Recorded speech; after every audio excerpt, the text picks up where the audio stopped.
mestres e mestras de saberes tradicionais, aos integrantes da rede de universidades interculturais, indígenas e comunitárias de Abya Yala, de movimentos sociais e da comunidade em geral.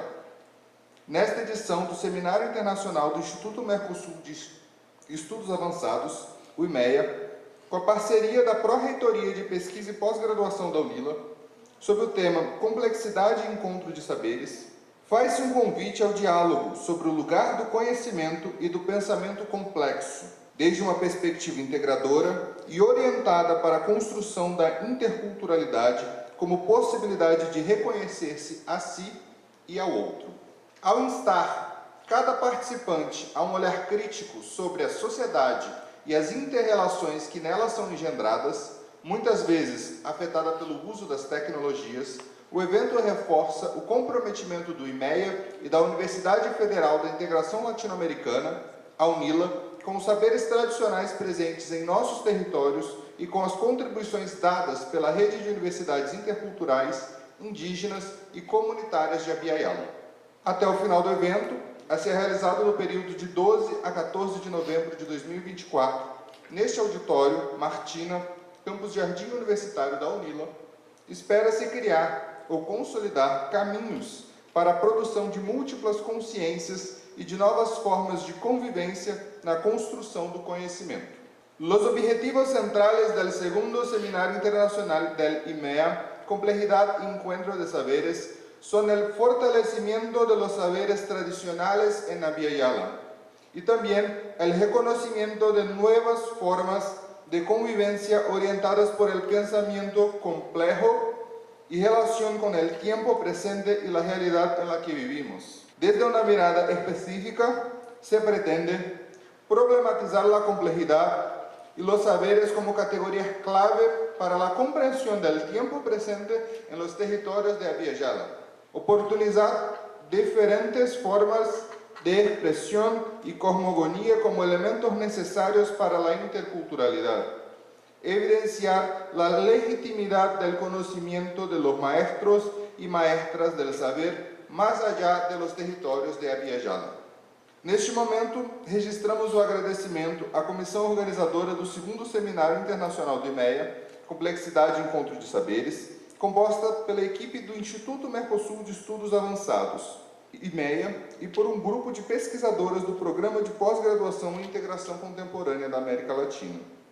Agradecemos à tradutora voluntária Joselane Raquel da Silva Pereira, às monitoras e aos monitores voluntários de diferentes cursos de graduação da UNILA, aos cerimonialistas, à equipe da SECOM, da Prefeitura Universitária, do Cerimonial do Gabinete, da PROPLAN e do Setor de Tecnologia da Informação da UNILA pelo apoio à realização do evento. A Pró-Reitoria de Pesquisa e Pós-Graduação, PRPPG da UNILA, e a Cátedra Unesco Políticas Linguísticas para o Multilinguismo, da UniOeste, Campus Foz do Iguaçu, pela parceria firmada para a realização da oficina Produção de Materiais em Línguas Indígenas e Minorias.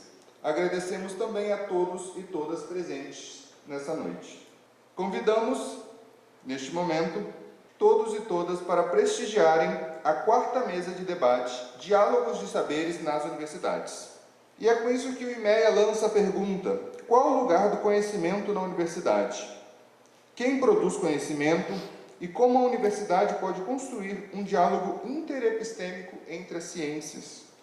O diálogo de saberes é, antes de tudo, um direcionamento político e emancipatório no sentido de provocar rupturas com as colonialidades que nos foram impostas, além de abrir possibilidades para uma nova ordem social, mais humana, acessível, recíproca, ética, justa e inclusiva. Para a composição da mesa, convidamos a professora Délia Tacuá Igi Martinez.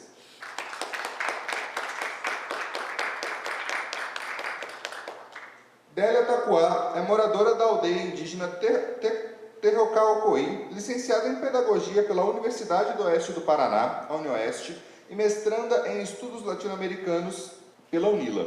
Atua como pedagoga e diretora auxiliar no Colégio Estadual Indígena Tecó-Nemoingô, em São Miguel do Iguaçu, Paraná. É mediadora da cultura guarani, organizadora de eventos culturais turísticos e neta de um rezador espiritual. dando continuidade aos ensinamentos de sua ancestralidade guarani. Para compor a mesa, convidamos também a pesquisadora Cláudia Lopes. Cláudia é graduada em Antropologia pela Universidade del Cauca, Colômbia, mestre em Antropologia Andina pela Faculdade Latino-Americana de Ciências Sociais, Flaxo, sede Equador, doutor em Antropologia com ênfase na América Latina e no Caribe pelo Centro de Pesquisa e Pós-Graduação sobre América Latina e o Caribe, em conjunto com o Departamento de Antropologia da Universidade de Brasília. Cláudia também é pesquisadora titular do Museu Paraense Emílio Gold, em Belém. Convidamos também a professora Suzana Primo dos Santos. Suzana é graduada em ABI Ciências Sociais pela Universidade Federal do Pará, é técnica profissional em contabilidade, tem experiência na área de antropologia e atualmente é técnica do Museu Paraense Emílio Gold, em Belém. Convidamos também o professor José Ribamar Bessa Freire, que estará com a gente na modalidade online.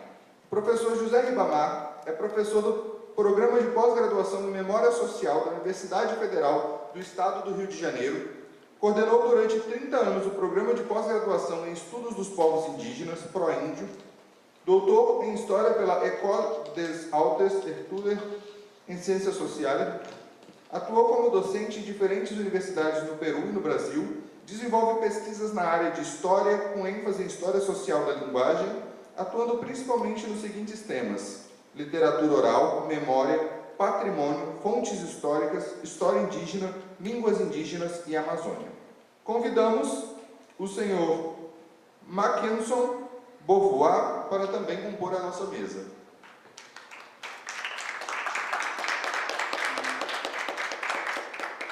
Mackenson é licenciado em História pela UNILA e conselheiro representante discente junto à editora da UNILA. Participa voluntariamente do projeto de pesquisa África e suas diásporas nas relações internacionais e do projeto de extensão África em Debate. África em Debate, Revoluções, Resistências e Utopias. Além disso, colabora no projeto de pesquisa de ensino em História, a Europa e a Iberoamérica colonial, revisitando o passado e a praxis pedagógica da educação superior brasileira. Convidamos também a professora Norma Mitti para compor a nossa mesa.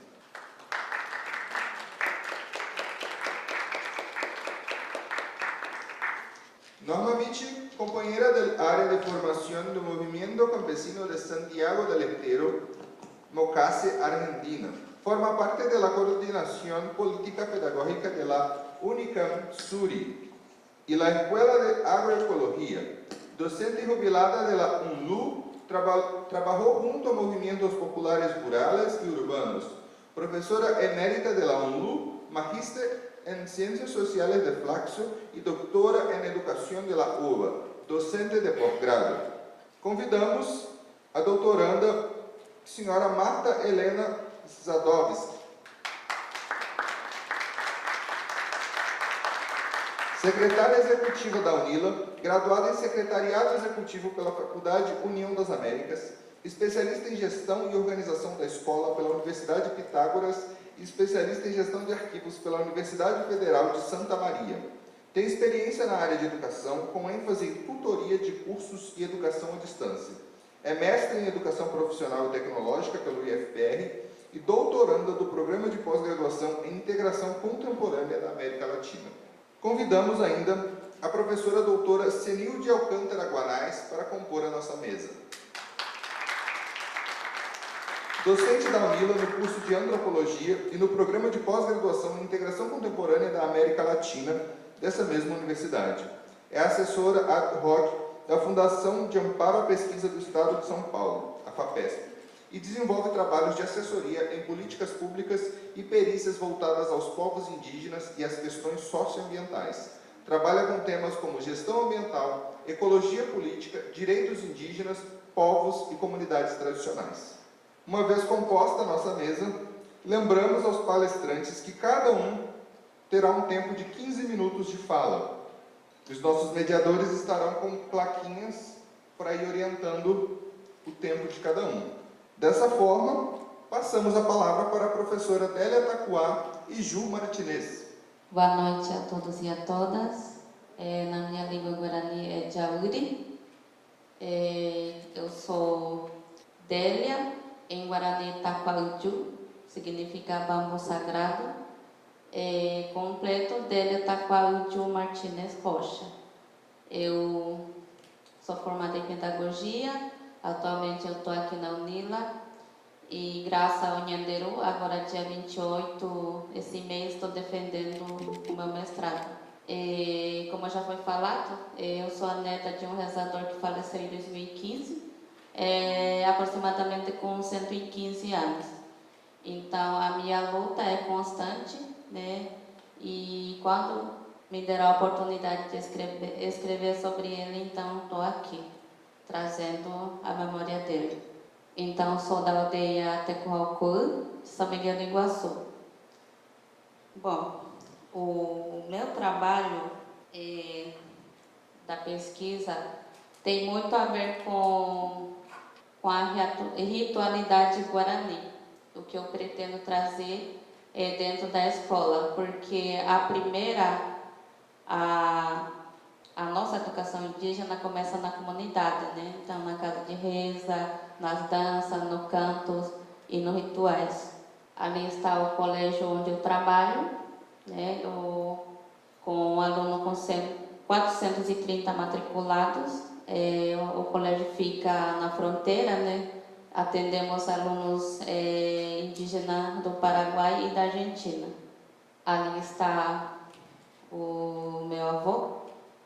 Então, meu trabalho, eu iniciei esse trabalho no curso de pedagogia e demorei muito para continuar escrevendo sobre a memória dele, né? Porque eu não sei se foi a conexão espiritual entre a gente, né? Que não conseguia escrever. Após que eu recebi o ok do dele, eu continuei escrevendo sobre a memória dele. Então, como eu escrevi ali, eu sou da aldeia, então pretendo discorrer e explorar, na verdade já estou fazendo isso, né? Como o Krenak falou, o pensador indígena, o Krenak. É preciso ensinar nossos filhos a compreender o mundo através do olhar de quem sempre esteve aqui. Então é muito importante a trajetória, os passos, o ensinamento que eles deixaram para nós continuar. E como eu já falei, pretendo levar isso na escola onde eu trabalho. No capítulo 1, eu escrevi assim do ritual que eu já comentei, onde existe a renovação do fogo, a renovação da água, onde nós, todo ser humano, precisamos, né, para sobreviver. E no segundo capítulo, eu escrevi muito da questão onde ele fala como é o Guaranirecô, como é o ser Guarani nas aldeias indígenas. E como é que é Tecopona, o bem viver dentro da comunidade. Então ali está todo o ensinamento que ele deixou para nós. E no terceiro capítulo eu escrevi a minha própria trajetória, né, como eu sou Guarani, e já teve muita dificuldade. Recentemente eu perdi o meu pai há 6 meses, com 96 anos de idade, e quando eu estava me superando para continuar defendendo o meu trabalho, né, acabei perdendo a minha avó faz um mês, um pouquinho atrás, então não está sendo fácil para mim. O meu trabalho, eu coloquei assim, na justificativa da pesquisa, onde eu questiono muito se a escola realmente é diferenciada. E a preocupação do ensino do eurocêntrico e o ensino-aprendizagem da educação indígena. E o avanço da tecnologia na comunidade, porque existe um ponto positivo e negativo da tecnologia dentro da comunidade indígena, que pode afetar, que está afetando, né, os jovens indígenas e, ao mesmo tempo, está fortalecendo a nossa cultura. Mas, para isso, nós, professores, tivemos que trabalhar com os pais enquanto os jovens. Uma das problemas que eu coloquei, existem vários, né? A escola indígena, se realmente é indígena, né? E a dificuldade que os alunos indígenas têm dentro da escola, onde os professores são não indígenas, e como que um aluno se depara, um aluno indígena que é falante guarani, que vive na sua cultura e se depara com um professor não indígena. Então, acaba dificultando mais a aprendizagem dos alunos, porque aí confunde muito com a questão da língua guarani e ao português. E como que os profissionais da educação se preparam para atender esses alunos? Muitos professores acabam desistindo, né, principalmente de fora, que não se adequam com a realidade da comunidade. O objetivo ali é transcrever o conhecimento tradicional da comunidade indígena Guarani para a contribuição na reflexão de acordo com a realidade da comunidade. Aí, no objetivo específico, eu escrevi a possibilitar que a sabedoria do Tchamãequera e Tchariquera esteja presente no currículo da escola, bem como na aula prática. Incluir na escola os aspectos da espiritualidade originária, considerando como principal eixo da sobrevivência do povo guarani. O processo que eu fiz, né, foi através da entrevista, através da participação com eles, através do que eu já vivi com eles, através do que eu fiz com eles, né, durante o cerimonial, durante a dança, durante o canto, várias questões de evento que eu fiz juntamente com rezadores, com Tchamãequera e Tchariquera. Ali estão autores que eu me baseei, né, para escrever a partir da escrevivência da minha vida. Então, onde a autora falou que estou aqui falando por elas, levando as vozes da minha avós e bisavós, que já não estão mais aqui, mas seu pensamento e falam e continuam vivos e vão repassando para nossos filhos e filhas, assim sucessivamente. Os levantamentos teóricos, né, que eu fiz ali, falo da legislação que garante o desenvolvimento dos alunos indígenas dentro de uma escola, a lei que garante, mas que muitas vezes também barra a educação indígena, e onde eu escrevi a parte da bilinguismo, onde, como eu já falei, como há uma dificuldade dentro da escola, a questão da linguagem. E o cosmologia indígena, né, que eu falo muito assim, que o Guarani Recô. E as referências que eu usei, e a GTVT. Eu só queria explicar um pouquinho do meu trabalho, da importância de nós, mulheres, né, que estamos à frente, como que a gente somos importantes, né? E, assim, para mim não foi fácil de levar a minha cultura para frente, porque hoje em dia já são muitas coisas, já são adormecidas, né? Então, estamos lutando para fortalecer. A língua, a dança, o canto, a ritualidade.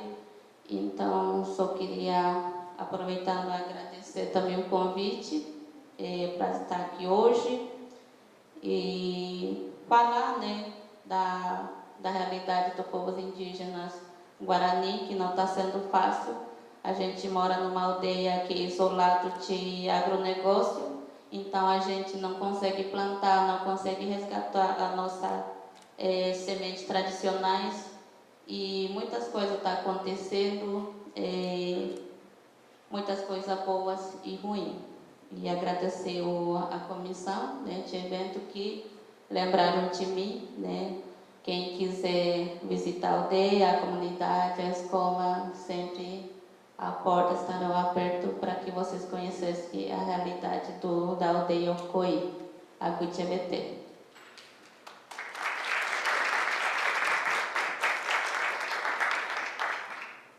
Agradecemos a professora Délia Taquá e Gil Martinez por sua contribuição. E agora gostaríamos de passar a palavra para a professora Cláudia Lopes. Muito obrigada. Boa noite a todas as pessoas aqui presentes.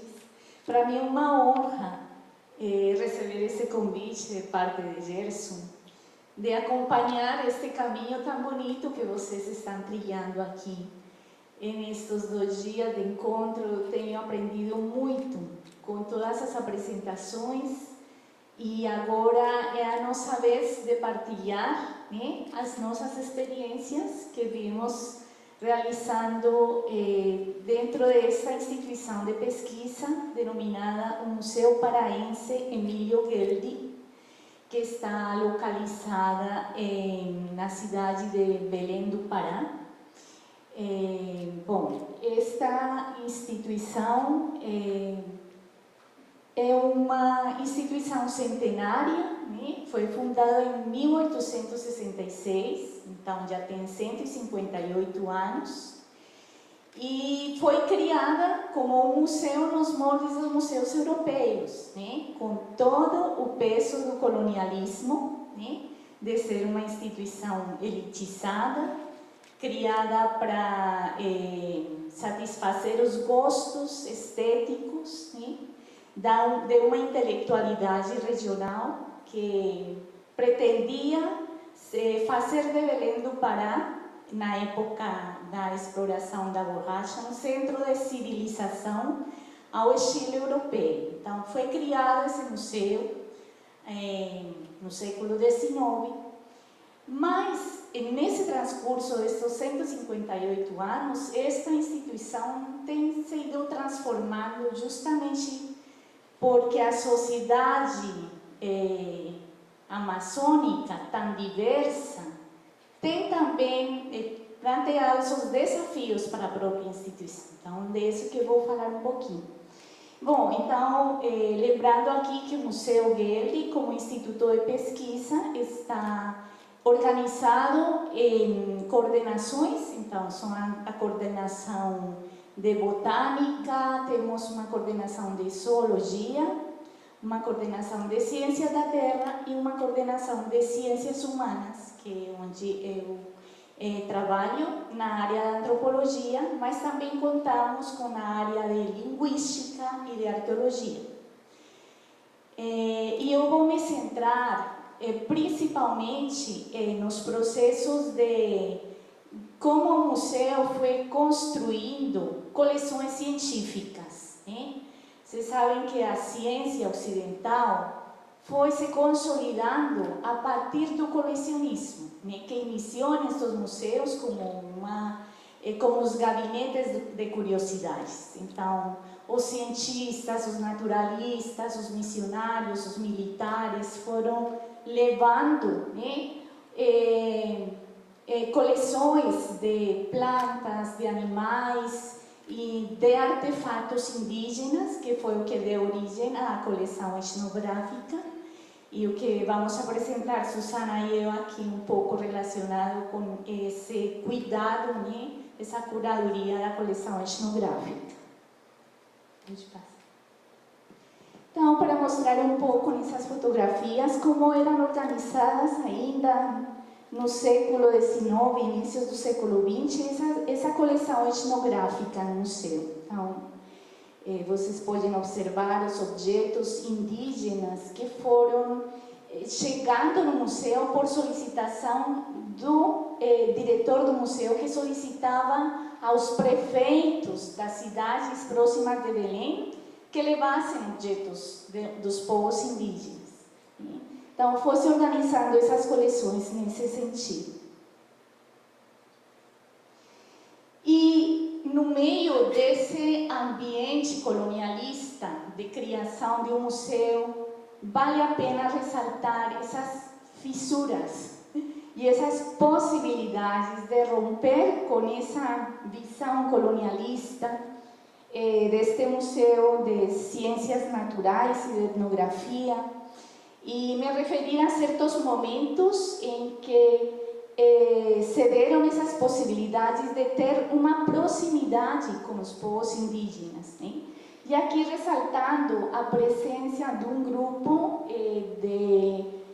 os Siramrai, que são indígenas parentes do povo Kayapó contemporâneo, né? Também são Mebengocré, que foram levados por um missionário capuchino, Frei Gil de Villanova, em 1902 para visitar o Museu Gheldi, a convite também do diretor do museu nessa época, que foi Emílio Gheldi, por isso que o museu hoje leva o nome de Emílio Gheldi.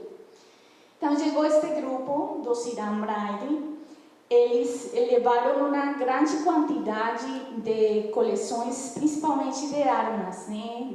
de flechas, de arcos, de bordunas, e essa coleção foi comprada pelo diretor do museu e hoje faz parte, né, da coleção, é uma das coleções mais antigas que são guardadas no museu.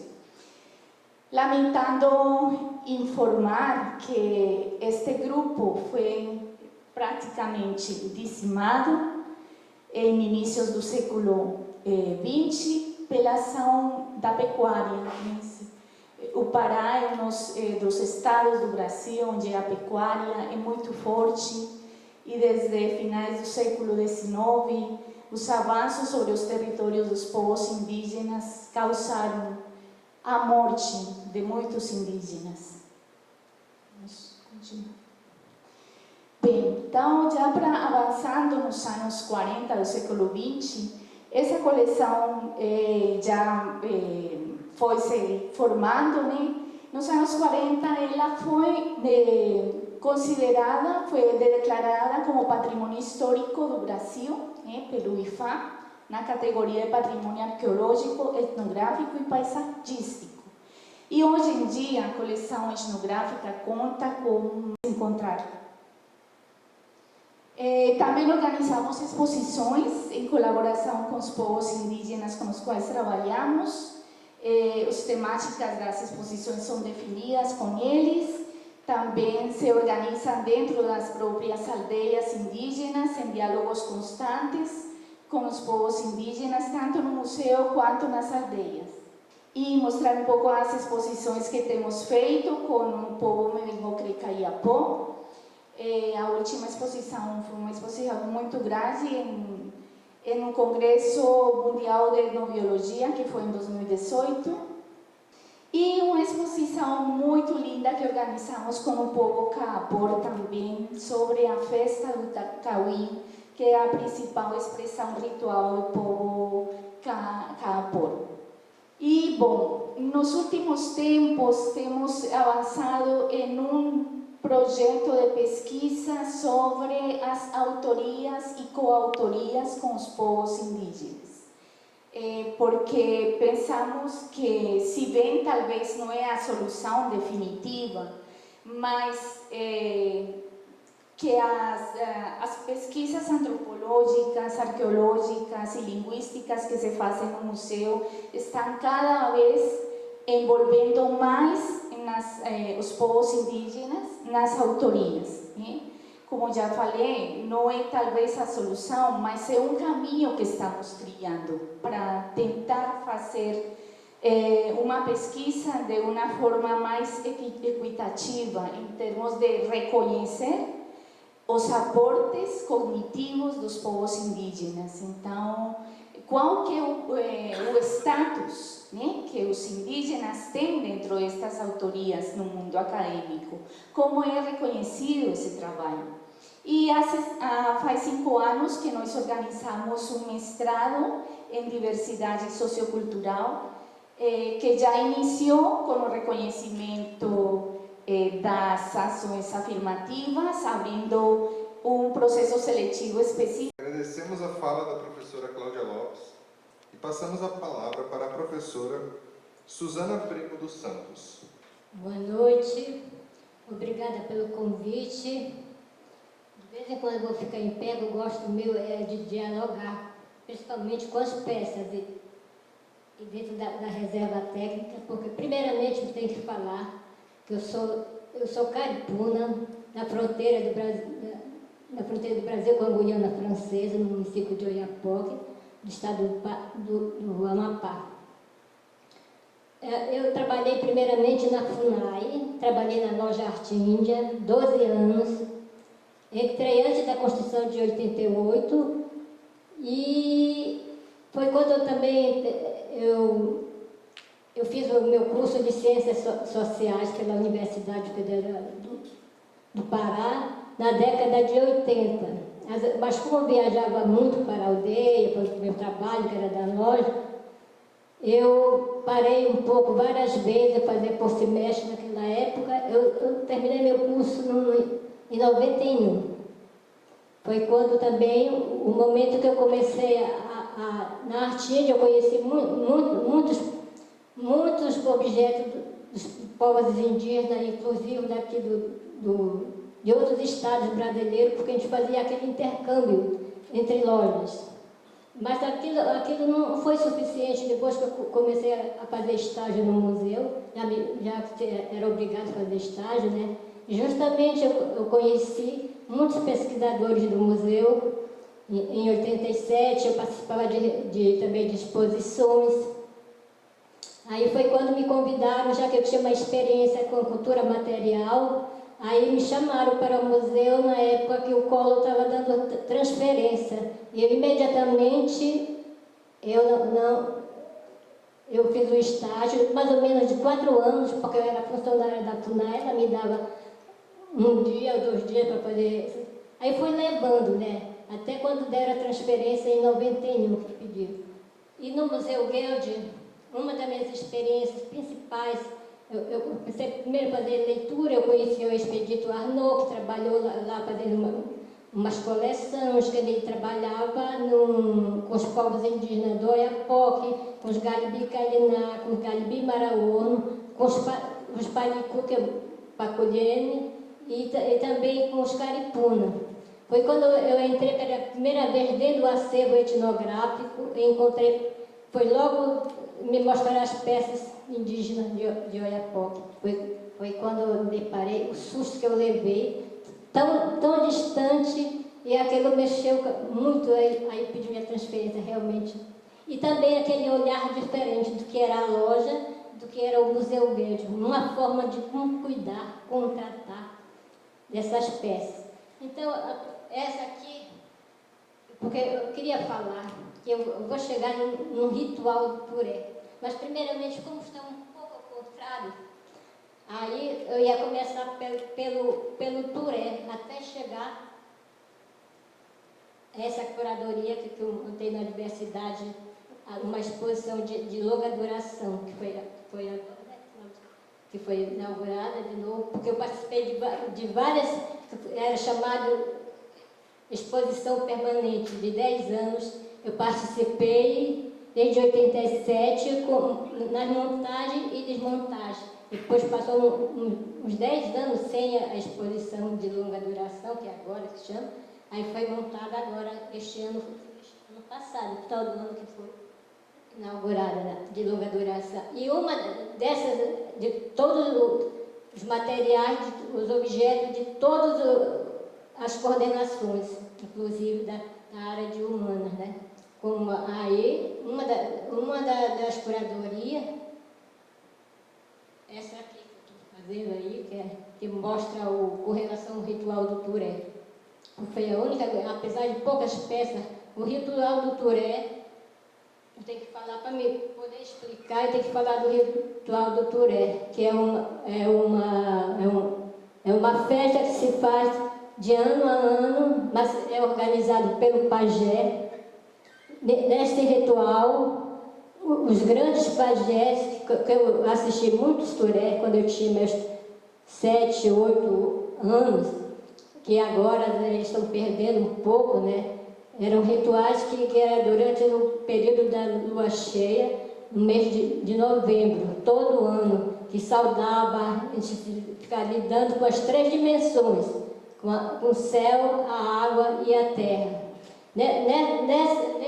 Nesse ritual, era organizado durante um mês.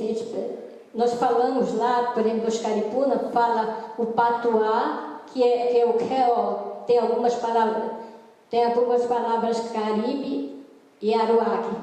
Mas nesse ritual, ninguém poderia estar falando, mesmo não falando o Caribe, ninguém poderia estar dentro desse lacu, que é onde a roda onde estava acontecendo, que começava mais ou menos 8 horas da noite, de acordo com a lua ia saindo, até o final do dia.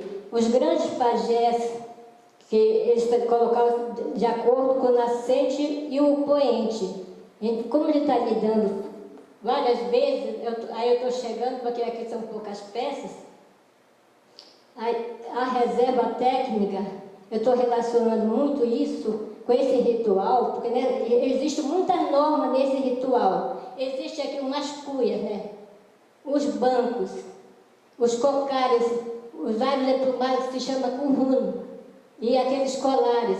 Então, neste ritual, eu comparo muito eu tenho que falar primeiro, eu comparo a reserva técnica, Custo Mendajur, que tem mais ou menos 14 já tombadas, 14.500 peças, mas ainda falta, e chega mais ou menos com as peças pré-tombadas, né, ainda, vai chegar aos 15.000 peças mais ou menos.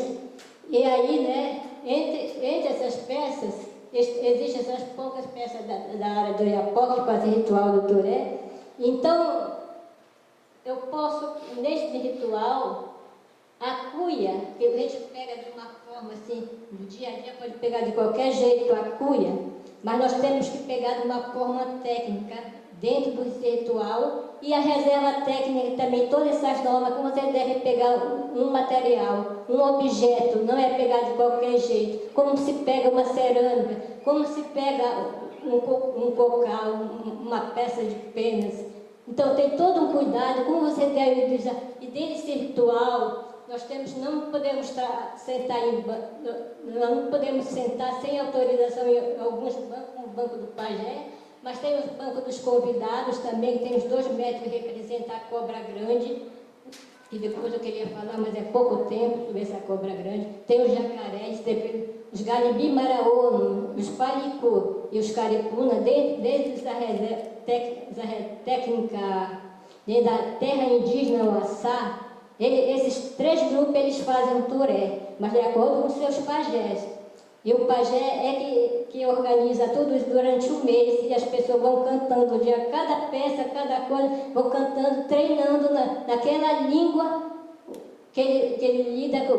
Cada canto é uma língua. Então você vai ver como ele vai se desmembrar dentro desse ritual, e a reserva técnica, de acordo que eu vou olhando, é o meu olhar, né? Eu estou dizendo que eu estou dentro de um ritual do Turé com vários povos indígenas. E como vou mexendo esse ritual, olhando, até falei para a Cláudia um dia desse, que a posição da reserva, a entrada dela, está para o nascente. Nós lidamos muito com o nascente e com o poente. Quer dizer que no poente tem mais as coisas ruins, e que vem do nascente tem umas coisas boas, mas isso não quer dizer que também tem a coisa boa, mas o que predomina, o bem vem do nascente. Nós não damos muito nossas costas para o verdadeiro pajé, não pode dar as costas dele para outros, porque tem uns que têm mais entidades boas. As entidades vão se desmembrar dentro de cada. Você vê o grafismo e está representando uma cobra, um gavião, a estrela d'alva, quando eu falei que ela faz parte. E nessa curadoria que eu fiz, esta estrela d'alva, ela está no banco representada, e também porque não aparece. Mas tem o Galibi Maraono, que fez um banco, que é do pajé, e outro é do Galibi Caliná, apesar de não trabalhar mais tão. É aquele cocá grande, é do Palicu, que faz, o Caripuna também faz, e o Galibi Maraono também faz, é uma peça Maraono. E aqueles 2 maracás pequenos, eu fiz a coleção em 87, 11 peças, e esse representa o maracá do pajé. Nós podemos chamar maracá quando é o pajé, e chocalho para classificar dentro da classificação do material. Não tem maracá se for usado pelo pajé. tem todas as questões. Porque nossa reserva atualmente, eu vou misturar muito, nossa reserva, ela está classificada por categoria artesanal, tomária, cerâmica, e cada um cada coisa do armário ele tem uma direção, como você vai ver, rituais mágicos, lúdicos. Aí vai classificando, aí eles perguntam, como está assim? Você ler primeiro, depois eu vou lhe explicar. De acordo. Mostrei as categorias, as subcategorias. Nós temos armas, mas aqui não tem. A cuia, ela está representando o Kuari, que é o grafismo dela é o Kuari, e lá no Galiri Baraono é a estrela d'alva. E esses dois árvores emplumados, de acordo com a Berta Ribeiro, o árvore emplumado, eu coloquei essas duas peças representando as pessoas da cabeça e esses bochê que são pendurados, tem o do homem e da mulher, que é o maior do homem, né, que você dança, e são besouros que estão na ponta, nas extremidades, bolas de algodão, e esses besouros a gente só consegue durante também o período de outubro, novembro, quando você derruba a roça e quando faz a queimada, elas começam a voar, né? Aí elas caem, você aproveita desde a patinha, a patinha, tudo dela, a gente faz, e nesse ritual, ele balança muito e vai de acordo, e ele brilha de acordo com a lua cheia, né? Então aquele é muito interessante, e cada rodada é uma entidade, e é tudo em Caribe. Apesar de não falar Caribe, mas tem que ser tudo em Caribe. E nós não podemos andar de sandália, nós não podemos atravessar banco. Tem muita coisa ainda para explicar, porque quando eu começo a falar desses rituais, e para mim a reserva técnica é um grande ritual. Não só nós temos que ter cuidado com tudo. Eu tenho os meus dois olhares, porque como técnica e como indígena. Primeiramente eu tenho que ver como indígena, apesar das peças de Oiapoque, mas eu tenho que respeitar todos os outros povos indígenas, inclusive a africana. Nós temos vários materiais africanos. E também nós temos de Suriname, que são os saramacás, né, que são os marrons, né? E também tem do Nordeste paraense, quando eles vivem a pesca, nós temos todo esse material, mas o que predomina é indígena, principalmente da Amazônia brasileira. Eu tinha muitas coisas para falar, mas tem que cortar. As cuias. Aqui faz parte também da coleção que eu trouxe, são 11 peças, e cada um com um grafismo, que é o guarri, que é um peixinho, quando ele vem descendo, assim, por exemplo, no período também, durante a madrugada, que vem a lua, eles estão em cardume. Aqueles cardumes, eles vêm lá, onde está aquela coisa, lá daquele espaço lá que tem muitas, é bem grossa, são vários coarri. Quando eles estão em cardume descendo, eu tenho o coarri e tenho essa aqui é o caracol, como ele anda. Então, esses grupos de indígenas do Oiapoque, eles fazem o ritual do Turé, mas cada um tem uma forma de se apresentar um pouco diferente, e também, assim, eles podem se, apesar de eles fazerem um ritual, o pajé, depende também da quantidade de caruana. E porque ele está lhe dando, você tem muitos caruana, porque ele é muito forte. Então, se ele tem pouca caruana, hoje em dia, está muito fraco, já tem mais fácil sua apresentação, o seu pajé ele faz até meia-noite, aí tem poucos caruana. Então, eles não gostam que eu fale isso, mas é verdade. Está acontecendo. Obrigada.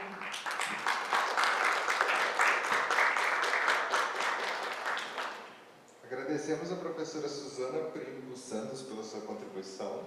É importante mesmo que eu não tenho muito tempo, e quando vi o tema sobre complexidade e encontro de saber, e ficou muito feliz porque Edgar Morin é um autor que eu li quando eu estava lá na Argentina, na pandemia. Então, quando descobre esse autor, é muito importante, porque tudo ele está dizendo já existe no Vodou Haiti. Para nós, no Vodou, e todas as entidades são iguais, que seja a língua, que seja as pessoas, que seja a natureza. Então, eu vi a complexidade que ele estava falando mergulha na nossa cosmovisão haitiana, que é o Vodou. Então, é importante. E também quero dizer também, esse é um sinal também, e para mostrar a importância e a necessidade do pensamento, ele se chama pensée complexe em francês, pensamento complexo. E Edgar Morin aponta que o conhecimento é um conjunto que tem muitos elementos, muitos aspectos, mas tudo se vale. Não tem conhecimento superior de outro, independentemente da cor, da origem, da classe social, da língua. Todos os conhecimentos são importantes. É o que ele se chama complexidade. Então, isso é uma prova dessa perspectiva Edgar Morin. E, geralmente, no mundo acadêmico, as pessoas que sempre estão na mesa são os doutores, mestres, pessoas que têm grande grade acadêmico. Eu, como estudante, aqui nessa mesa, faço parte desse evento. Então, é uma perspectiva de complexidade, porque na perspectiva da complexidade, criança, a pessoa fora da academia, a pessoa que não faz universidade, que não faz universidade, tem conhecimento também. Então, o crioulo haitiano é uma língua, porque várias vezes eu fiquei, assustado quando a pessoa fala o crioulo é uma desviação da língua francesa, ou seja, um dialecto do francês. Na verdade, não. E, por definição, a língua, posso definir a língua como um sistema estruturado de comunicação que é composto de sinais, símbolos, som e palavras compartilhados entre grupos de pessoas, uma comunidade determinada. E, nesse sentido, tem um linguista que é inglesa, que chama Suzanne Romani. Ela enfatiza é muito importante e também é uma promoção do multilinguismo e bilinguismo, do bilinguismo, porque as duas línguas dominantes na UNILA, espanhol e português, mas valorizar também outras línguas para promover esse multilinguismo que a UNILA está veiculando. Portanto, para finalizar minha fala, o ensino de crioulo na UNILA é essencial.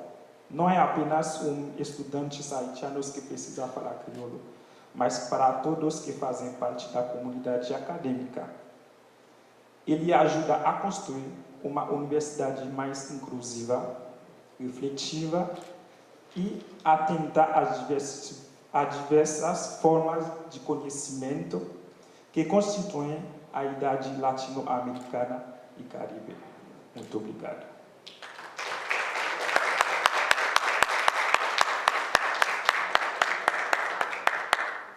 Agradecemos a contribuição de Mackenson. Convidamos o professor José Ribamar.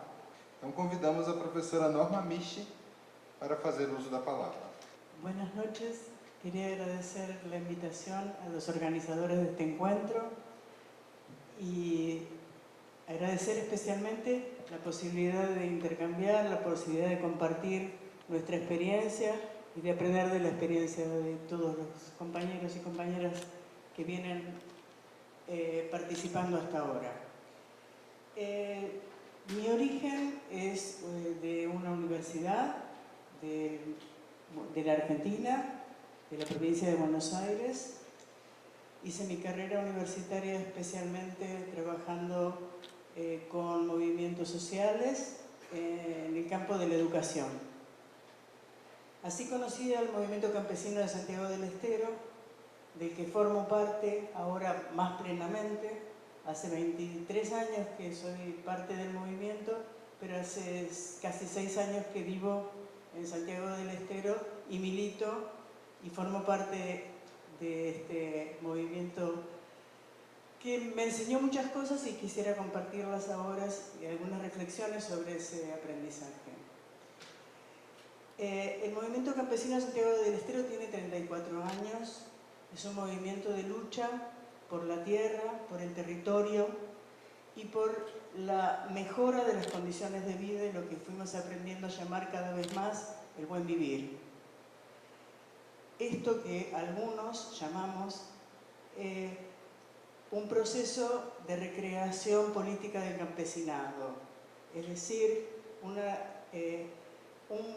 posibilidad, un proceso en el que los sujetos campesinos fueron reconociendo cada vez más su identidad a partir de la lucha, una lucha de resistencia, de reexistencia en el territorio y de mejora de sus condiciones de vida y de creación de mejores posibilidades para ellos y para las siguientes generaciones. Una organización que lucha, una organización que recrea la vida, necesita de la formación. Y eso es uno de los elementos centrales del desarrollo del movimiento y de la actividad del movimiento. Y también necesita del diálogo de saberes. Ambas cuestiones, la formación y el diálogo de saberes, han sido procesos, enfoques, paradigmas que han acompañado el desarrollo del movimiento desde sus inicios. Esto llevó tempranamente, ya hace muchos años, cuando el movimiento era menos conocido, era más territorializado, pero con menos trascendencia internacional, empezó tempranamente un vínculo con distintos universitarios. Y quizás hay que hablar más que de universidades con universitarios, quienes fueron vehículo para la relación con las universidades. Esta relación voy a tratar de analizarla en 3 dimensiones, la relación con los universitarios. La primera de ellas es la relación con los estudiantes.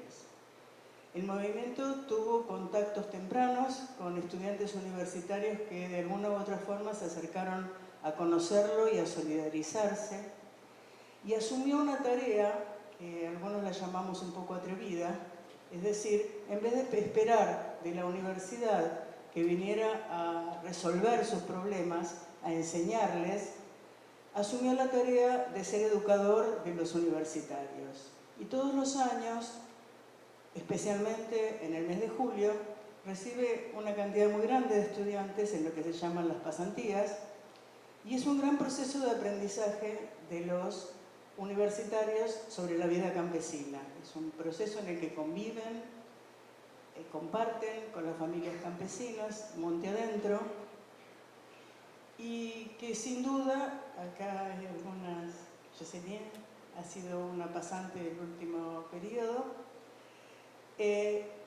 son procesos que realmente son muy transformadores para los estudiantes y que ha llevado a desarrollos de carreras universitarias, otros desarrollos que posiblemente, si no hubieran pasado por esta experiencia de formación dentro del movimiento campesino, hubieran sido distintas. Entonces quería señalar este primer elemento, que es la asunción por parte del movimiento de la tarea de educar a los universitarios. La segunda dimensión tiene que ver con el diálogo de saberes, que yo lo planteaba anteriormente como imprescindible para estos procesos de lucha y para el desarrollo de la vida más digna. El diálogo de saberes planteado, como decían las compañeras ayer, y decían varios acá en estas mesas, un diálogo de saberes planteado en términos de igualdad. donde no hay una superioridad de un saber sobre otro, sino que son saberes que se ponen a jugar en la práctica y que encuentran en esa práctica su validación. No están validados por los sistemas universitarios, sino que están validados por la práctica. Por la práctica que incluye otros elementos, ¿no? Por supuesto, que incluye valores, que incluye cosmovisiones, que no es solamente utilitario. Un diálogo de saberes que supone, por un lado, los saberes académicos, con todas sus formas de producción y sus formas de circulación y sus formas de validación, que se encuentra con los saberes que son fundamentalmente saberes situados, saberes territorializados, saberes territoriales. Nosotros decimos siempre que el saber no es un patrimonio exclusivo de las cabezas de los sujetos. Y esto trae problemas pedagógicos. No es un problema que el saber está en el territorio, está en el vínculo en el territorio, en el vínculo con la naturaleza, en el vínculo con la experiencia, en el vínculo con otros sujetos.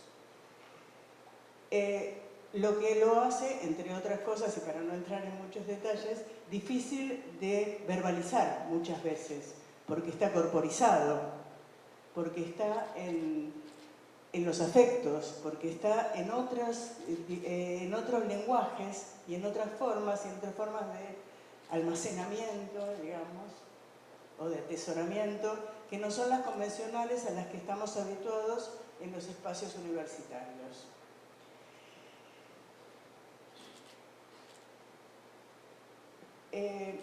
Les decía entonces que son conocimientos situados en un territorio determinado, y esto supone también que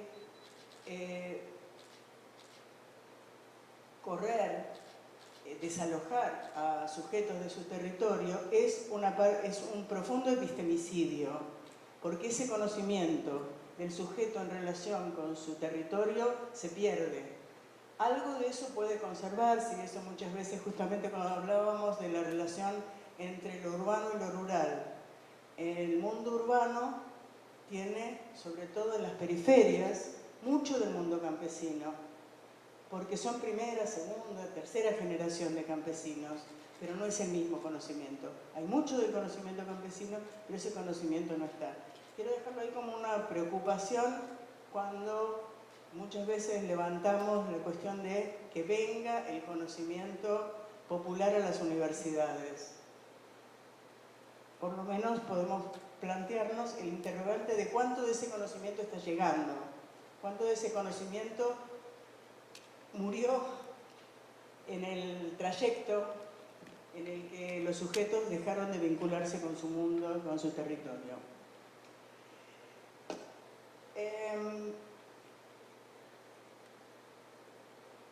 Y acá es donde estamos hablando también de algo que se comentó en distintos momentos acá, de la justicia epistémica, ¿no? de lograr este diálogo entre conocimientos y formas de conocimiento que son diversas, aunque puedan ser jerárquicamente iguales, pero que no podemos negar la diferencia, la diversidad y las dificultades de traducción entre un sistema de conocimientos y otro. Esta es una gran dificultad que he experimentado, por supuesto, y que sigo experimentando a pesar de haber optado por combatir la vida dentro del movimiento. Esto significa también, esta segunda relación con la universidad, un reconocimiento que hace el movimiento del valor de la universidad.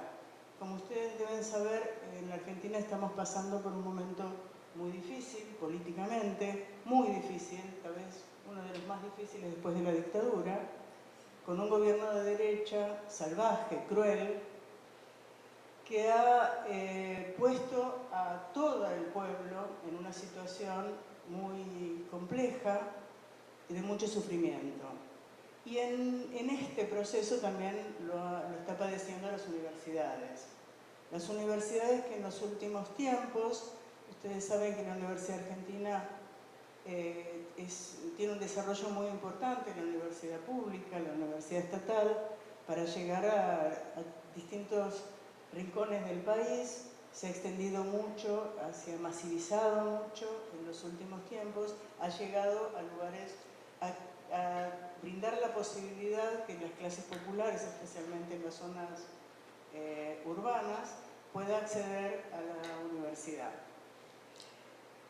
El movimiento, si bien sabe que la universidad pública está en deuda todavía con gran parte del pueblo, porque que puedan acceder muchos más sujetos, jóvenes de las clases populares a la universidad, no significa que la universidad sea la universidad popular que soñamos. Todavía el conocimiento que se procesa en la universidad no es el conocimiento que enriquece a las clases populares, ni es el conocimiento que representa a las clases populares. Aunque haya todavía dentro de las universidades muchos compañeros de distintos estamentos de la universidad que puedan ser considerados compañeros y que están en la misma lucha que los movimientos, es decir, por un mundo más justo. Voy a tratar de pasar más rápidamente. Este conocimiento de que la universidad lo que ha hecho para los campesinos muchas veces es llevarlos a desplazarse. Cuando tuvieron posibilidad de acceder a la universidad, se formaron, no volvieron a los territorios o no volvieron en las condiciones que esperaban. Los compañeros dejaron de ser campesinos para hacer otra cosa. En general, la verdad que la universidad ha sido bastante expulsiva con los campesinos. Por eso, tempranamente, el movimiento soñó con una universidad propia. Pensó desde los montes hace ya muchos años y hace aproximadamente 12 años que fue concretando su sueño de hacer una universidad. Y quería compartir un video, y me parece que no voy a tener mucho tiempo de reflexión, y después brevemente voy a hacer unas reflexiones sobre esto para que conozcan de qué se trata la UNICAM, la Universidad Campesina.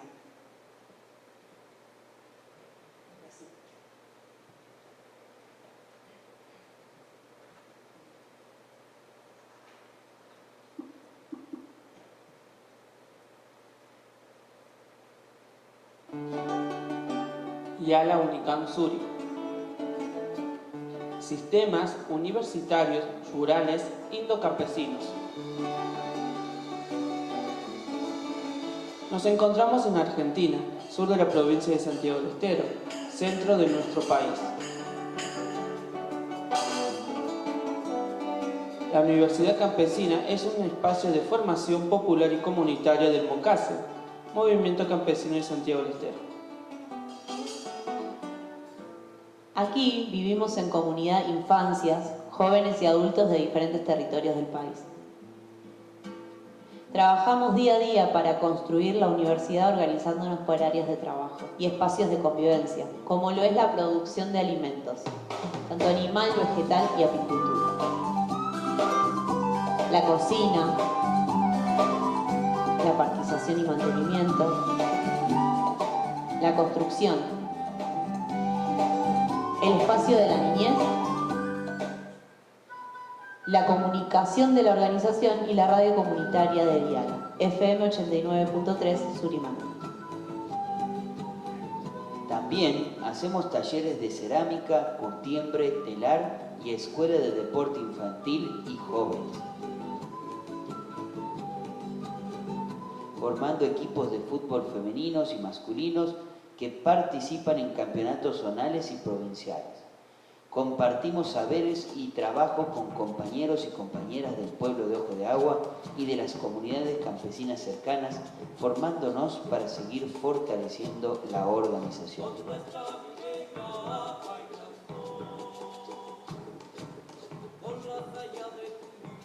Además, tenemos fogones comunitarios creados con la intencionalidad de cumplir con el derecho a la alimentación para la población que no llega a cubrir esta necesidad cotidiana.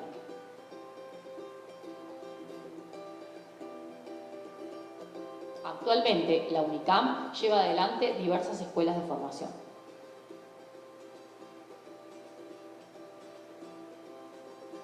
La Escuela de Comunicación Popular y Comunitaria, donde ya llevamos 5 años de desarrollo con una camada de 40 egresados y egresadas. También la Escuela de Psicología Social y Popular, donde este año se egresarán 40 estudiantes. La Escuela de Agroecología, de una trayectoria de 16 años, donde cientos de jóvenes se han ido formando para promover el arraigo de sus territorios y el desarrollo de una vida digna. Estos son los espacios de formación nacional donde nos encontramos para intercambiar las realidades de cada territorio y trabajar colectivamente las herramientas y reflexiones para seguir luchando por una vida digna en el campo. Además, llevamos adelante procesos de alfabetización y terminalidad de primaria, donde garantizamos el acceso al derecho a la educación. Está en nosotros, está en nosotros. Para nosotros la universidad es parte de la organización donde el cotidiano está atravesado por la realidad y las tareas del movimiento. Trabajamos en la defensa de los territorios para fortalecer la producción de alimentos y el acceso al agua de las comunidades campesinas indígenas. Desde el trabajo de base multiplicamos organización y trabajo comunitario.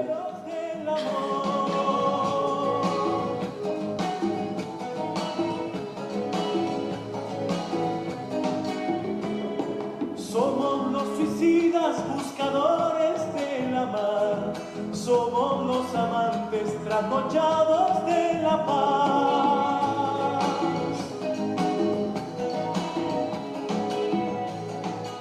Otro de nuestros espacios de formación y organización son los refugios del buen vivir, como el Alicia Cisneros y las Sabras. Somos alquimistas de la gran revolución. Lugar donde es posible la vuelta al campo y la posibilidad de construir un proyecto de vida digna, superador y colectivo para los y las jóvenes de las barriadas de pueblos y ciudades. Entendemos la formación como proceso de liberación de los pueblos oprimidos. El desafío de promover sujetos críticos capaces de transformar la realidad colectivamente. Somos los adictos ciudadanos de papel, somos la esperanza dibujada en la pared.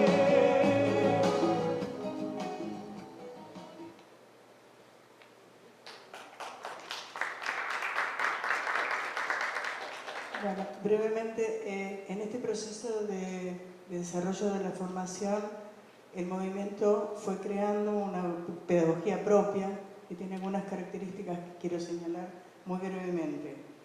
El primer lugar es colectiva. El aprendizaje no es un proceso individual, sino de los sujetos. El resultado del aprendizaje tampoco es un resultado individual, es un resultado colectivo. Se entra movimiento y se sale movimiento dentro de dentro de nuestras escuelas. El otro elemento es que la conducción del proceso también es colectiva. Las coordinaciones político-pedagógicas son quienes conducen este proceso y no está en manos de equipos docentes. Sí, los equipos docentes pueden ser convocados o formar parte de la coordinación político-pedagógica, pero hay una visión integral de estas escuelas. El segundo elemento es que es diversa en todos los sentidos, en el sentido de quienes forman parte de la conducción de estos procesos hasta los mismos sujetos que forman parte del aprendizaje. Es orgánica, fundamentalmente es orgánica, es parte del movimiento, el movimiento en sus espacios de decisión toma conocimiento de lo que sucede en estos espacios, acompaña estos procesos, evalúa estos procesos, resuelve sobre estos procesos que suceden en las escuelas. Y otro elemento fundamental es que es territorializado. No hay ninguna escuela nuestra que no tenga, no tenga momentos de aula, pero fundamentalmente tiene momentos de territorio, donde comparte con los compañeros de los territorios y con los espacios territoriales la vivencia, el aprendizaje, los conocimientos. son escuelas que forman militantes, así los definimos, y tienen por objetivo para el movimiento formar militantes y formar las nuevas generaciones que seguirán viviendo en nuestros territorios. Pero también es una forma, entendemos, de contribuir a la educación pública, porque le estamos diciendo de una u otra forma cómo es la educación que necesitamos y cómo es la educación que es posible desarrollar. Y en ese sentido nosotros nos sentimos solidarios con la educación pública desde nuestro rincón de lucha, que son nuestras luchas territoriales y nuestras luchas por una educación realmente popular. Muchas gracias.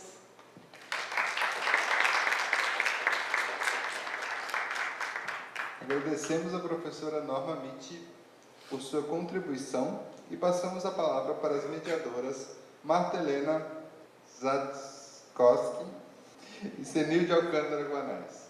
Primeiro, agradecer por todo esse conhecimento maravilhoso que essa mesa trouxe hoje aqui, muitos saberes, né, muita informação valiosa. E dizer que a universidade ela é mais que um espaço de transmissão de saberes técnicos e científicos, mas ela deve ser vista como um território de encontro e de integração entre diferentes formas de conhecimento. É um lugar onde os saberes tradicionais, científicos e populares devem dialogar e enriquecer mutuamente, favorecendo um entendimento mais profundo e inclusivo da realidade. Eu acredito que nós vamos conseguir ainda alcançar isso, né? Esse sonho maravilhoso de poder ter aqui vários conhecimentos, se conversando e trazendo muito aprendizado para todos nós. Também, primeiro, agradecer muitíssimo pela oportunidade, professor Gerson e a toda a equipe organizadora, a Marta, a Suzana, Orlando, enfim, todas as pessoas que participaram e que proporcionaram aqui esse encontro. É difícil falar depois da mesa, a mesa trouxe experiências muito práticas e de vida, né? E que todas elas integram o espaço da universidade ou da escola com as experiências da cultura, né? As vivências da cultura. Mas eu vou tentar aqui fazer esse exercício de comentar muito brevemente pelo horário, porque é impossível, é muito instigante todas as falas e eu não tenho como não comentar cada uma delas muito brevemente. Queria começar pela Adélia, né? Conheço o COI, conheço já há algum tempo também a comunidade. E me veio uma reflexão quando a Adélia fala sobre dois aspectos. Primeiro, como a escola indígena ainda é uma escola indigenista, né? Fruto de um projeto indigenista, portanto um projeto ainda pensado dentro daquela política de integração e de atração, né? Que começa ali pelos anos 60 de uma maneira muito forte e vai até os anos 80. E essa escola, que se torna uma escola com uma tentativa de ser uma escola indígena, mas é muito mais uma escola indigenista, ela acaba sendo também um braço do Estado dentro da aldeia, dentro da comunidade. Eu trabalhei na FUNAI um ano e eu lembro que em Brasília, e se falava muito que a escola para os indígenas, a escola é o Estado, né? É um pedaço do Estado ali fiscalizando, né? Monitorando. E para o Estado, a escola é a comunidade indígena, ou seja, a escola é índio, no sentido pejorativo, né? Ou seja, eu não preciso pensar políticas ali voltadas, né, à episteme, à cultura indígena. Então, há um desprezo, né, do Estado pela escola, né? Um descuido do Estado pela escola. Porque, de fato, não é uma escola para promover a cultura indígena, e a gente sabe das dificuldades, né? O outro aspecto é a coetaneidade, que a gente fala muito sobre isso na antropologia, né? Como esses espaços entre a cultura e a escola, os espaços de saberes, quando eles se encontram, eles rompem com essa divisão temporal, né? Passado, presente e futuro. Quer dizer, eu preciso, para ter uma perspectiva de presente e de futuro, né? Os jovens, as crianças precisam dos anciões, precisam dos mais velhos, né? Precisam dos chamóis, das lideranças. Então há um rompimento aí dessa temporalidade linear nossa ocidental, né? E que eu acho que é uma chave importantíssima para a gente pensar a integração de saberes, né? O diálogo entre saberes. Já começa por essa convenção do tempo, né? Da temporalidade que precisa ser rompida, né? Essa dicotomia que o que é passado tem que ser deixado para trás, esquecido, né? Para se perpetuar o presente. E aí as questões, os desafios que se impõem, que estão presentes também nas outras falas, do currículo, né, de todo um sistema de conhecimento, né, o Maxson também falou sobre isso, todo um sistema de conhecimento que tenta, de certa forma, alienar um pouco, separar a mente das experiências concretas, né? Ou seja, primeiro eu alieno, né, torno alheio, as experiências concretas não tem nada a ver com a mente, porque eu sou o que eu penso, né, e basta o pensamento, sem essas experiências vividas e sem a cultura. Depois eu esvazio essa mente e depois eu doutrino essa mente, né, com uma doutrina capitalista, de ethos capitalista, e aí o capitalismo passa a ser não mais meio, mas o fim, né.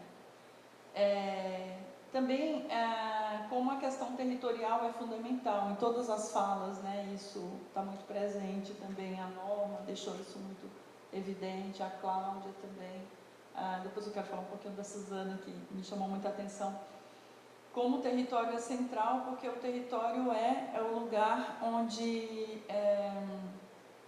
eu não só organizo o pensamento, todo um episteme, mas eu também vivencio a cultura, pratico a cultura, né? A cultura ela pode ser extinta, ela pode ser transformada quando ela está no universo do pensamento, mas ela não pode ser transformada, ou dificilmente quando ela está no seu exercício, né? O exercício da prática, ou seja, praticar a cultura, né? A importância disso. E aí, já entrando assim, em alguns apontamentos da Suzana, quando ela traz, né, a Cláudia também, mas a Suzana principalmente pontuou muito sobre isso, né? O primeiro olhar é o indígena, depois o técnico, né?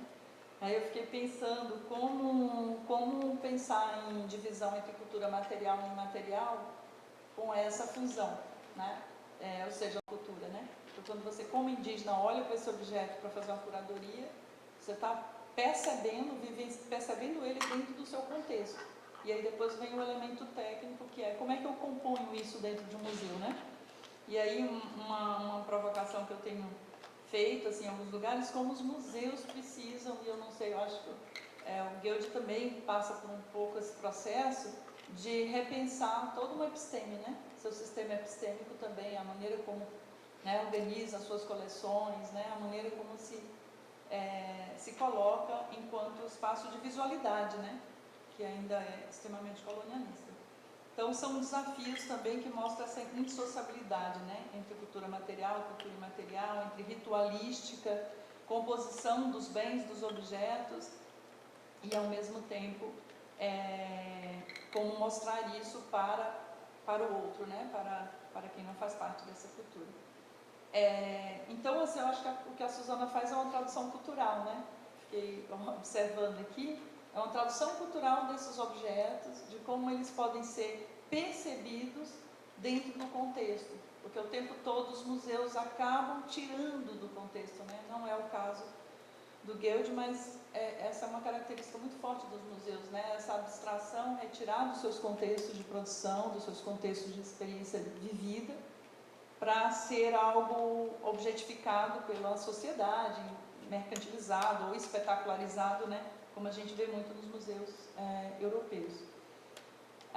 Do Maxson, queria comentar, eu tive o prazer de orientar o Johnny, fiquei lembrando muito na sua fala, né? Foi o TCC dele, onde é muito claro assim, o que ele mostra ali, eu acho que está presente na sua fala, como criou o Levudu, eles formam juntos um sistema interepistêmico e intercultural, que é a base da nação, ou de uma ideia de nação haitiana, né? E o quanto isso é de uma nação livre e emancipada, não de qualquer nação, né? E o quanto isso ao mesmo tempo, há uma resistência muito grande a esse sistema exatamente pela força dele. E um não existe sem o outro, né? É impossível pensar o Voodoo E ele é intercultural e interepistêmico exatamente porque ele já nasce, né, toda a cultura haitiana já nasce numa tentativa de, num espaço interétnico, vamos dizer assim, né, de construção. Então você vai encontrar no continente africano também, né, essa junção da língua com o voodoo muito forte. E essa cultura haitiana ela já nasce nessa fusão, ou seja, já nasce num espaço de intercâmbio, de interculturalidade, claro, uma interculturalidade friccional, né, tensa, muitas vezes conflituosa, não essa ideia de interculturalidade como algo harmonioso, equilibrado, porque isso na prática não existe, né, mas é a constituição de um espaço intercultural. E aí é um pouco isso do que a Norma estava falando, os movimentos sociais, eles educam, né, e os estudantes também que trazem não só os movimentos sociais, mas as suas culturas, as suas expressões linguísticas, eles precisam também educar a universidade, né, eles têm também essa missão de educar os indígenas também.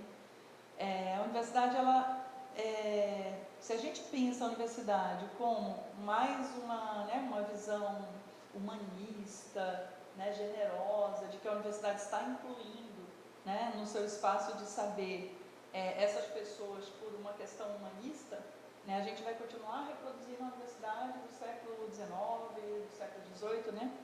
Mas se pensarmos a universidade como está incluindo esses sujeitos como uma necessidade de sobrevivência, ou seja, não é mais sustentável essa forma de conhecimento produzida entre os muros da universidade, né? É insustentável essa forma. E aí, considerando essa insustentabilidade, eu preciso dos outros conhecimentos, porque eu não consigo mais resolver os problemas do mundo, os problemas banais, assim, problemas ecológicos, né? Isso é um grande exemplo, mas vários outros. A universidade não conseguiu resolver, não conseguiu combater o racismo, não conseguiu resolver os problemas ambientais, né?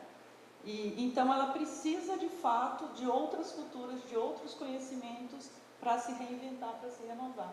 E por isso que não pode ser inserir mais gente dentro desses muros, mas romper mesmo os muros, né? E de fato ser afetada, né? Ser afetada em seu currículo, ser afetada em sua estrutura, nas suas relações, né? Sistêmicas e hierárquicas também, né?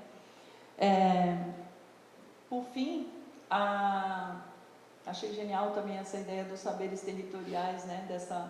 Não existe saber, e aí a gente, né, Gesso, é um desafio que a gente, pensando nessa questão do encontro de saberes, de perceber que não tem como pensar em mestres e mestras, em portadores e portadoras de conhecimentos tradicionais desvinculados do seu habitat, né?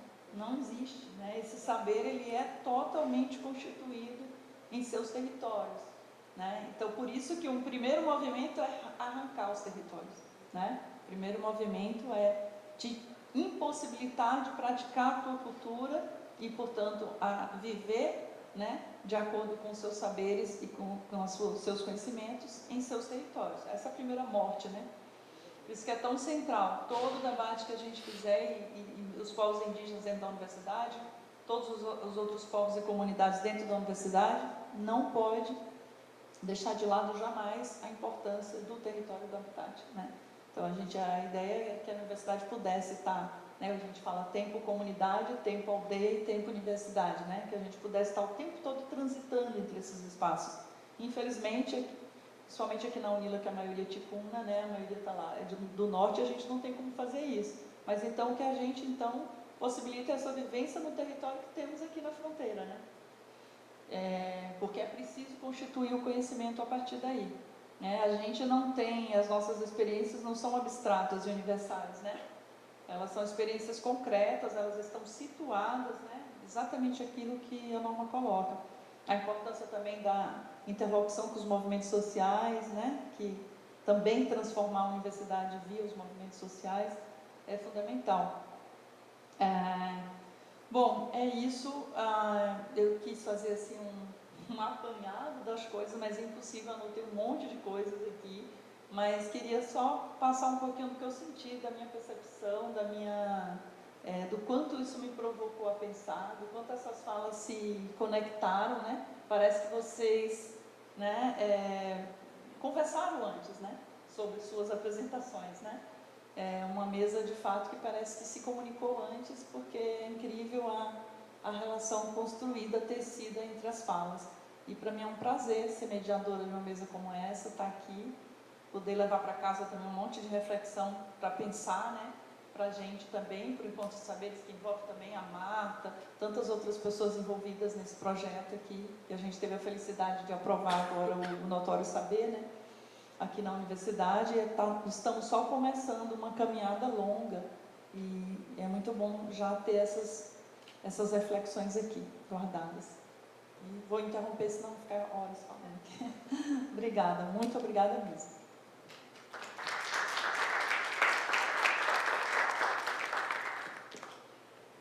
Agradeço a mediação da professora Senilde, da colega Marta.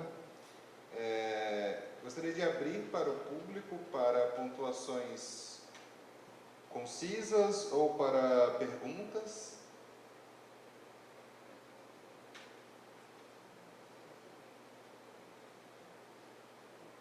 Pode segurar. Segura o botão. Segura o botão. O mais claro.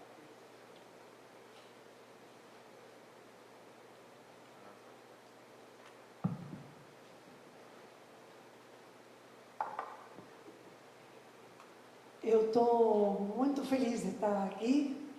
Merci en pile.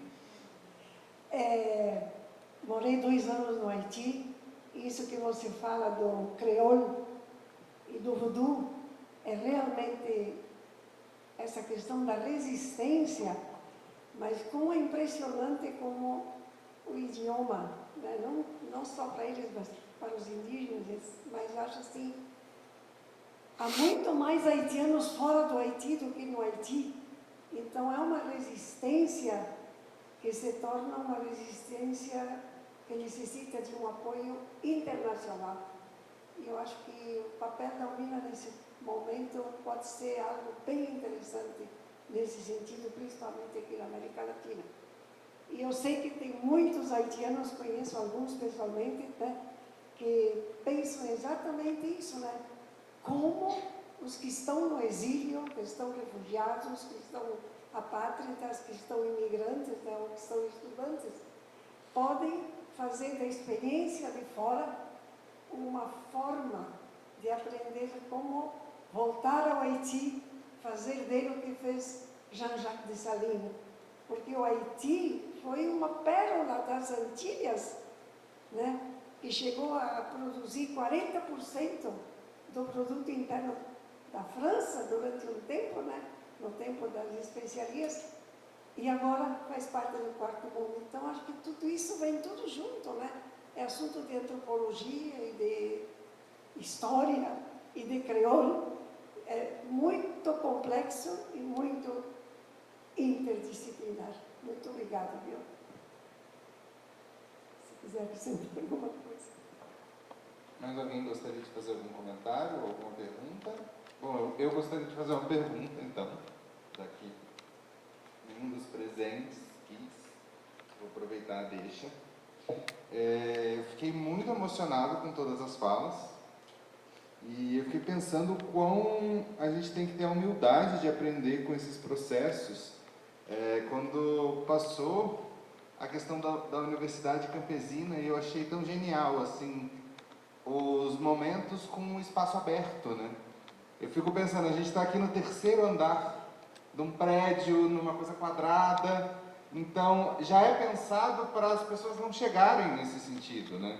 Porque quem é que está escutando a gente, né? Eu não sei quanto de sala de aula tem nesse 3º andar, até onde chega, e quando as coisas são em lugares abertos, automaticamente as pessoas vão se achegando.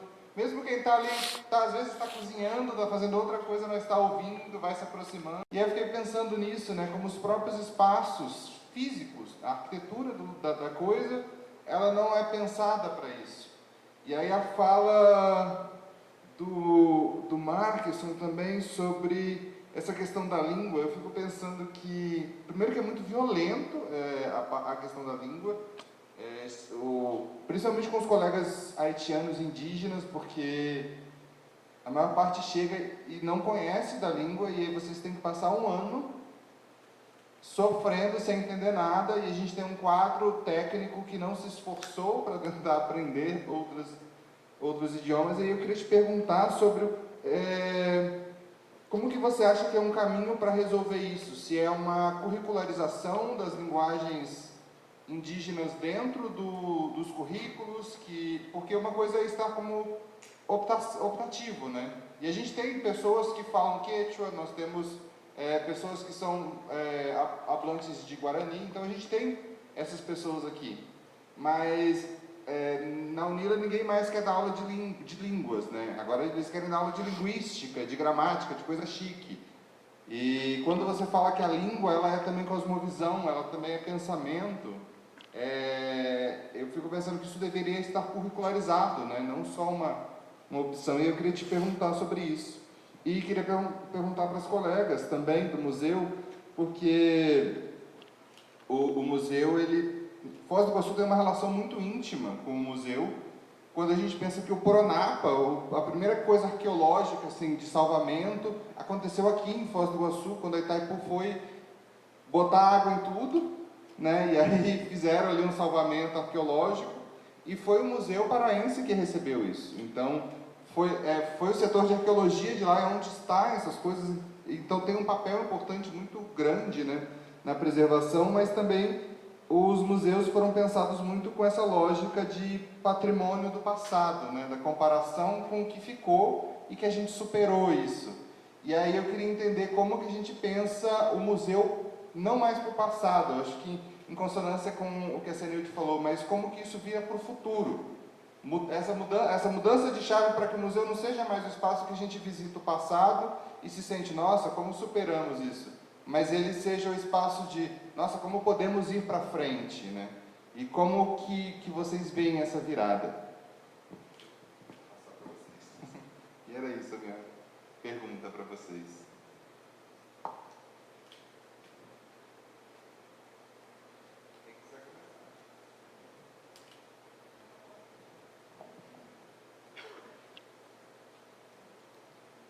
Obrigado pela pergunta. Então, o crioulo haitiano, eu não vou demorar muito porque a gente está no fim do evento. Primeiramente, o crioulo haitiano é um conjunto de muitas línguas, porque no contexto da colônia haitiana, São Domingo, que era a colônia, a primeira chegada dos europeus eram os espanhóis. E os povos originários eram os taínos, de uma tradição de linguística que é Awawak. E depois vieram os franceses e os ingleses. Então, era uma linha que tinha disputas de três grandes potentes da época. E com mais de 21 nações africanas. Então, por isso, o crioulo é tão rico como uma língua, mas o que é interessante, tem uma forma de flexibilidade. É por isso é mais fácil para o haitiano que vem aqui. Vai levar o tempo, mas vai assimilar rápido, vai adaptar rápido com o português, com qualquer língua. Mínimo, um haitiano vai falar 3 línguas, o mínimo. Mas depois você vai encontrar que tem haitiano que fala 6 línguas aqui, rapidamente. É essa riqueza que o crioulo proporciona para os haitianos. E também, o que é interessante também para dizer, o crioulo é oralidade. Através do crioulo, uma pessoa não pode ir na escola para saber sua história. Qualquer pessoa no Haiti tem uma cultura histórica. E como o Hussein fala, cultura histórica sempre anda, e consciência histórica sempre anda com a cultura histórica. Então, é dizer, o crioulo lá no Haiti está sofrendo muitas perseguição, até no país, porque sempre tem uma disputa entre francês e crioulo. Até tem escola que proíbe que as pessoas falem crioulo, que é uma língua materna. Então, por isso, o crioulo é um símbolo da resistência. Cada vez que eu falo crioulo, eu sinto mais livre. Eu sinto mais, haitiano. Então, é impossível você vai encontrar 2 haitianos aqui na Unila vai falar português, mesmo falar outra língua, porque assim se sente mais perto, se sente mais à vontade. O crioulo não só uma língua, é um modo de vida, na verdade.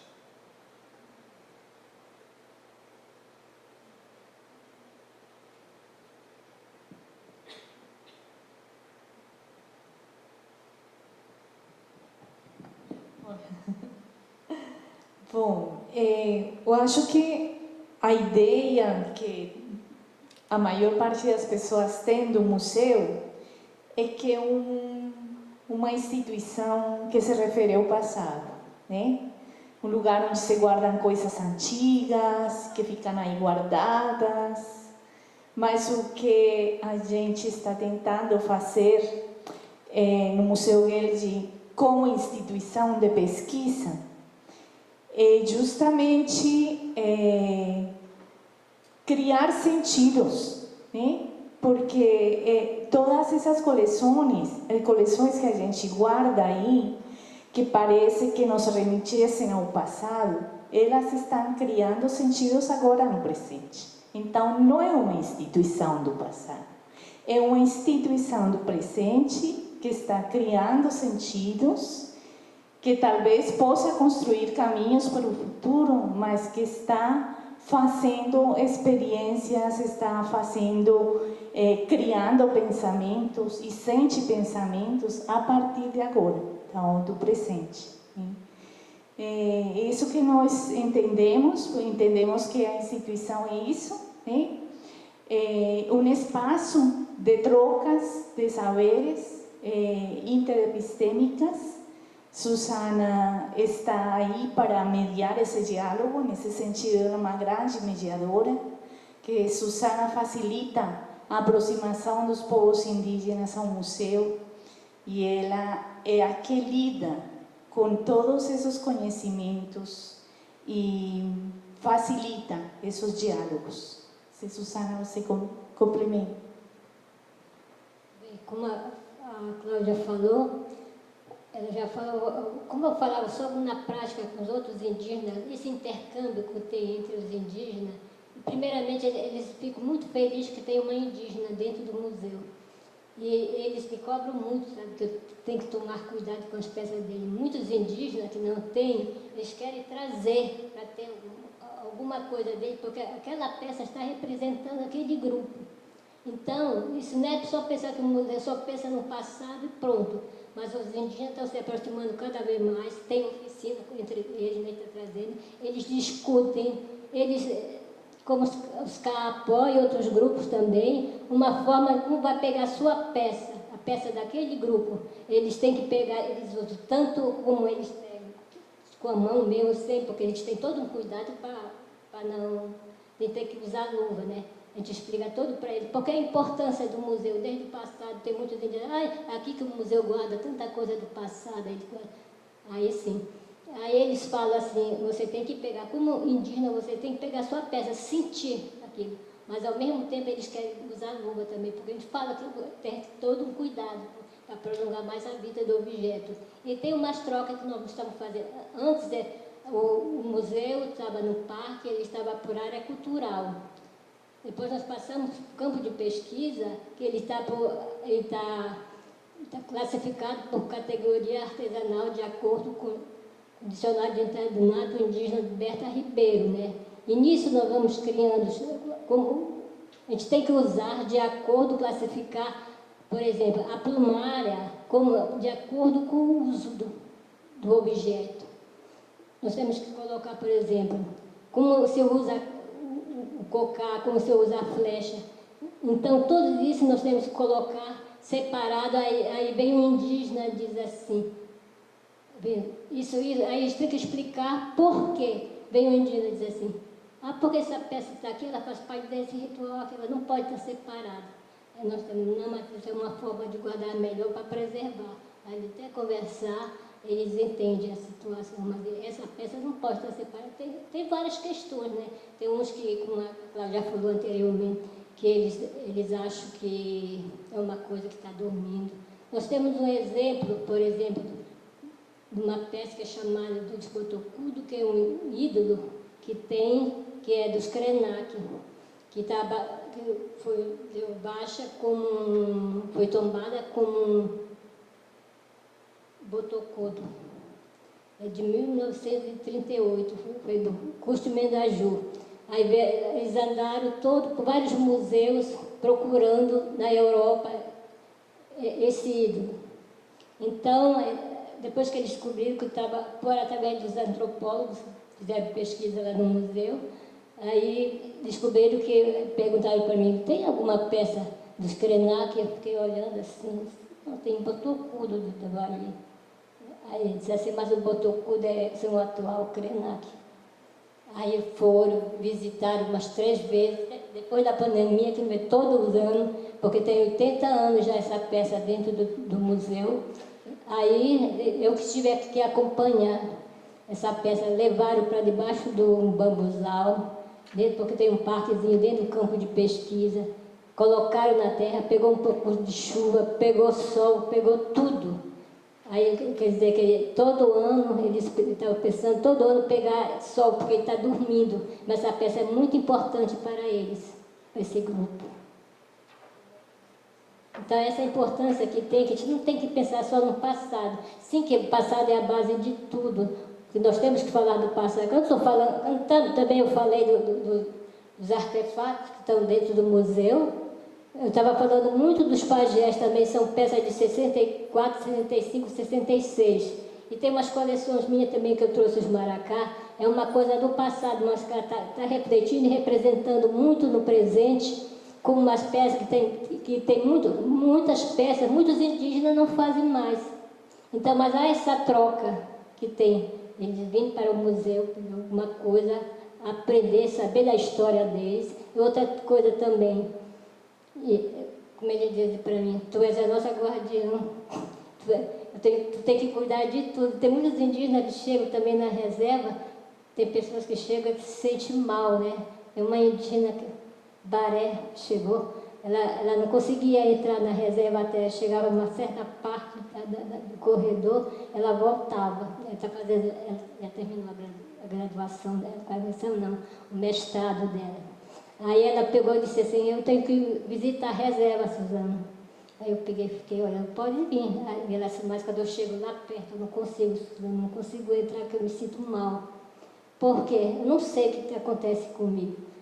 Aí ela, um belo dia, disse, mas tu vai voltar para a tua terra agora, tu tens que visitar as tuas peças, a peça do teu grupo. Aí ela olhou e disse, mas eu creio. Aí fui conversando desde do pátio até entrar no corredor, conversando a importância que tem como está guardada essa peça no museu. Aí ela foi, de vez em quando ela puxou lá no meu braço, eles estão mexendo, estão soprando no meu ouvido.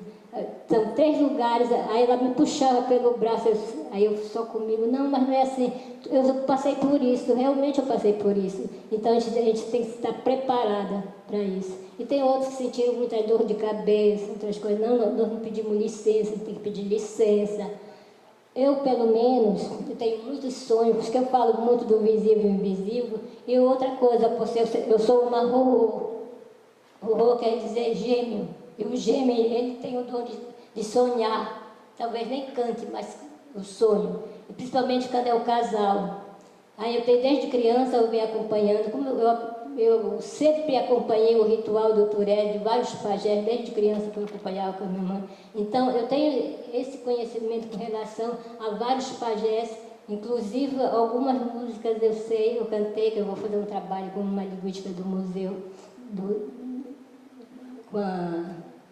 inclusive ela é professora no EAPOC na Universidade Federal do Amapá. Eu vou fazer, porque ela diz que eles têm coisa de 30 anos para cá, e de 40 anos para trás ela vai me entrevistar com relação à dança, como é, o que eu vou cantar, falar da Estrela d'Alva, que ela conversou comigo, ela disse que tem muita coisa para fazer com relação. Então, o passado, ele está junto com o presente. E nós estamos trabalhando para prolongar para o futuro, muito mais com relação aos próprios povos indígenas. E tem esse espaço que ainda pode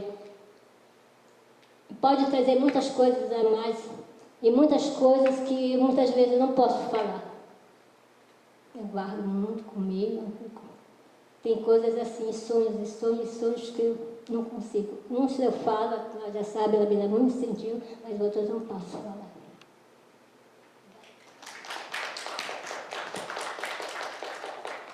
Agradeço, em nome de todos aqui presentes, a nossa mesa.